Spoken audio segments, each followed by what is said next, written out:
नमस्कार. मराठी कथा स्वामींचा एक दीप. अक्कलकोटच्या शांत गावात संध्याकाळची लालसर सोनेरी छटा पसरली होती. वाऱ्याची मंद झुळूक फुलांचा सुगंध स्पर्श करीत होती. गावात एकच नाव सर्वांच्या ओठांवर, स्वामी समर्थ. गावाच्या टोकाला छोट्या झोपडीत विठ्ठल नावाचा गरीब पण प्रेमळ मनाचा भक्त राहत होता. त्याच्या घरात श्रीमंत नव्हती, पण भक्तीचा खजिना ओसंडून राहत होता. रोज संध्याकाळी तो स्वामींच्या दर्शनाला जाई आणि त्यांच्या चरणी आपले दुःख विसरे. त्या दिवशी तो प्रार्थना करत असताना त्याच्या मनात एकच भावना उमटत होती, स्वामी, तुमच्या कृपेचा एक दीप माझ्या घरातही उजळू दे. अक्कलकोट नगरीत सूर्यास्ताचे सोनेरी रंग पसरले होते. गावातल्या प्रत्येकाच्या मनात एकच आधार, अक्कलकोट महाराज, स्वामी समर्थ. गावातील विठ्ठल नावाचा गरीब पण मनाने अतिशय भक्तिमान माणूस रोज संध्याकाळी स्वामींच्या दर्शनाला जात असे. विठ्ठलाच्या घरी फारसा पैसा नसे. पोटाची खळगी भरण्यासाठी तो दिवसभर शेतामध्ये मजुरी करायचा.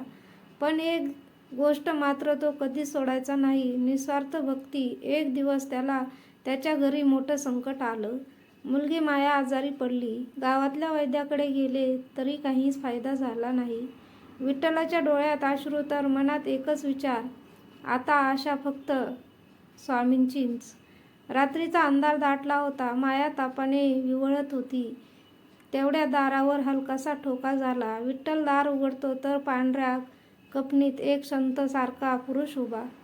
चेहऱ्यावर तेज, डोळ्यात शांतता. तो मंद स्वरात म्हणाला, भिवू नकोस विठ्ठला, तुझ्या मायेला काही होणार नाही. हा दीप लाव आणि तिच्या पलंगाजवळ ठेव.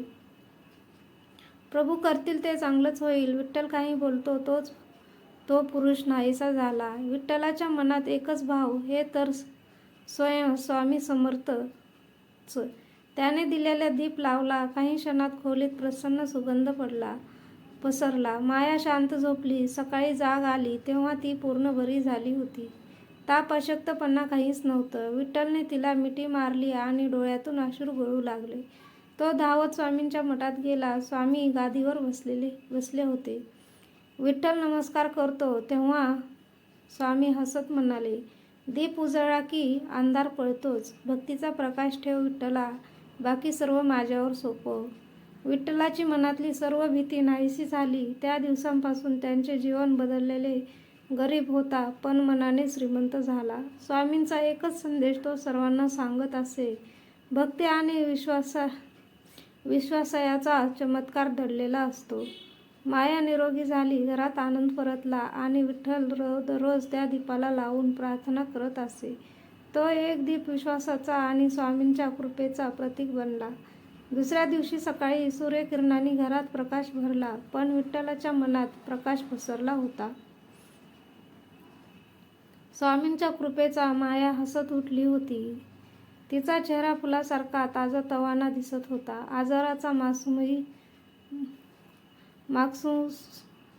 नव्हता. स्वामींचा दिलेला दीप अजूनही मंदपणे उजळत होता. जणू तो म्हणत होता, जो विश्वासाचा दीप लावतो त्याच्या आयुष्यात अंधार टिकत नाही. विठ्ठल स्वामींच्या मठात गेला. गादीवर बसलेले स्वामी त्याच्याकडे पाहून हसले. विठ्ठला, ते म्हणाले, दीपाचा प्रकाश तुझ्या घरी नव्हे, तुझ्या मनात उजळला आहे. विठ्ठलने नम्रतेने वाकला आणि त्यांच्या डोळ्यात आनंदाश्रू तरच स्वामींच्या स्मितात अमर शांतता होती.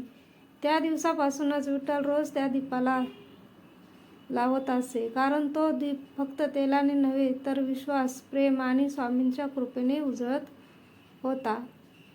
व्हिडिओ आवडला असेल तर लाईक करा, सबस्क्राईब करा, शेअर करा, कमेंट करा. असेच प्रेम तुमचे आमच्यावर कायम असू द्या.